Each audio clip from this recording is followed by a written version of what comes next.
Čaute lidi, Tohle je nové video a bude to Best Friends Tag. a jdeme na to. První otázka. Jak a když jste se seznámili? První třídě. Druhá otázka. Jak dlouho se znáte? 7 let. Zhruba 7 let. No, No. plus minus jako. Nějaký Jaká je týdny. vaše oblíbená vzpomínka? Tak jako v současnou dobu je to asi Ostrava, ale jako Školní výlet. školní věc v Ostravě, ale jako je to. Ano.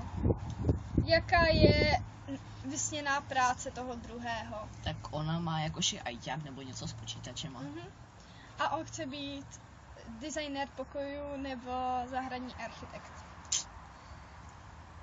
Váš oblíbený obchod? New Yorker, HMko. HMko, A takový ty klasiky. však něco. Ano.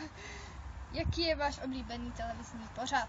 Simpsonovi, Futurama, jak jsem poznal vaši matku a takový ty různý ostatní. Co vám vadí na tom druhém? To, co mi vadí na ní, vadí i mě, takže náladovost. Jo. Kam byste spolu jeli kamkoliv na světě? Kamkoliv, Jaký je váš oblíbený vtip? upíři a čajíček. Víc v popisku? Komu trvá déle se připravit do školy? Zhruba stejně. Asi tak. Oblíbené roční období? Léto? Rozhodně léto, Blackberry nebo iPhone? iPhone.